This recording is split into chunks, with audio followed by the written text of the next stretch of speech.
baik. Setelah kita menentukan isu prioritasnya, kita harus mencari akar masalahnya.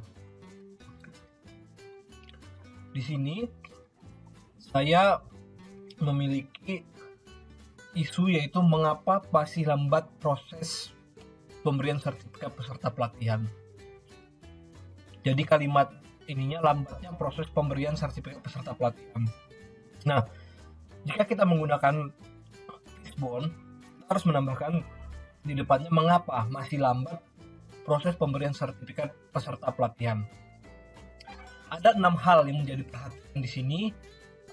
Dalam metode Fishbone kita harus mencari faktor manusianya, faktor mesin, faktor material, faktor environment, faktor metode, atau faktor measurement. Mari kita lihat satu persatu. Dari faktor atau manusianya, ini lambat karena rendahnya motivasi pegawai yang mengerjakan sertifikat ini rendah.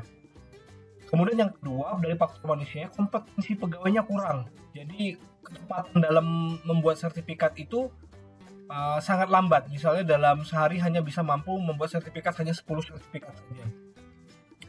Nah, dari sisi mesin kita lihat belum adanya aplikasi penerbitan sertifikat. Jadi penerbitan sertifikatnya ini harus diketik dulu secara manual dalam suatu form, kemudian nanti di print. Tidak ada aplikasi yang bisa mengenerate dari daftar hadir peserta yang otomatis menerbitkan sertifikat. Nah, kemudian dari sisi material, sertifikat ini sering habis. Jadi stoknya itu tidak banyak sehingga ada delay. Ketika sudah habis mereka baru membeli lagi, tidak memberikan stok yang banyak.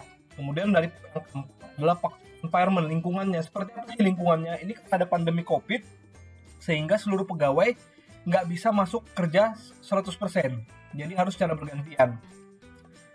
Sehingga yang lain ketika di rumah tidak bisa memperoleh sertifikat karena tidak ada printer di rumahnya.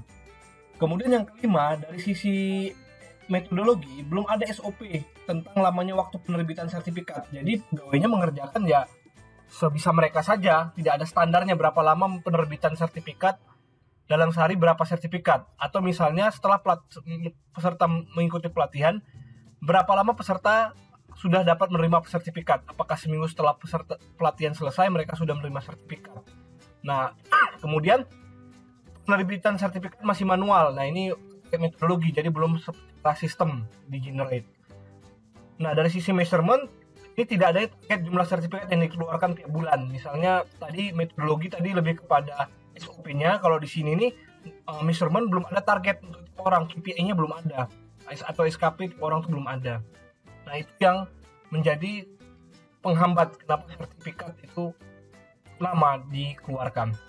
Jadi ada 6 faktor yang dilihat, tapi tidak harus semua faktor ini ada. Seperti itu. Jadi ini terkait manusianya, mesin terkait mesin atau peralatan, kemudian material ini alat utama yang digunakan, kemudian environment ini ada lingkungan sekitarnya, metodologinya, dan measurement pengukurannya seperti apa. Nah, kemudian setelah kita dapat akar masalahnya, kita lihat akar masalah 1, 2, 3, 4, sampai 5, sampai berapa, kita tulis, lalu kita tulis alternatif solusinya seperti apa. Jadi bisa jadi akar masalah 1 dan 2 ini alternatif solusinya cukup satu saja. Atau jangan-jangan 1 sampai 3 cukup satu alternatif solusi. 4 dan 5 satu alternatif. Atau jangan-jangan semuanya ini bisa dalam satu alternatif solusi. Atau alternatif solusinya tiap akar masalah 1. Nah, kemudian sudah kita tahu alternatif solusinya, kita buatlah judul gagasan kreatifnya. Jadi judul tersebut harus dengan kalimat positif. Kalimat yang positif, kontrol. Maksudnya di sini adalah dapat dikendalikan atau dilakukan oleh peserta sendiri. Jadi kalau misalnya ini bukan wewenangnya peserta, jangan dijadikan gagasan alternatif, karena akan menjadi hambatan dalam pengerjaannya di masa habituasi. Jadi pastikan itu dalam kendali kita.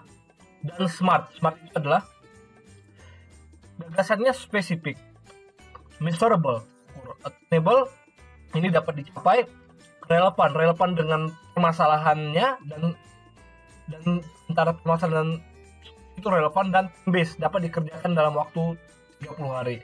Nah, contoh gagasan kreatif itu kalimat positifnya optimalisasi, peningkatan, mewujudkan, dan lain sebagainya.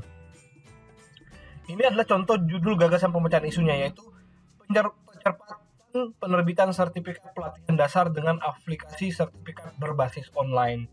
Nah, ini contoh gagasan pemecahan isunya. Nah, itu tadi, jadi kita harus tahu apa akar masalahnya dengan menggunakan fishbone, cari alternatif solusinya, baru kemudian kita keluarkan judul gagasan kreatifnya. Setelah ada judul gagasan kreatifnya, kita buat dalam bentuk kegiatan. Nah, seperti itu. Terima kasih.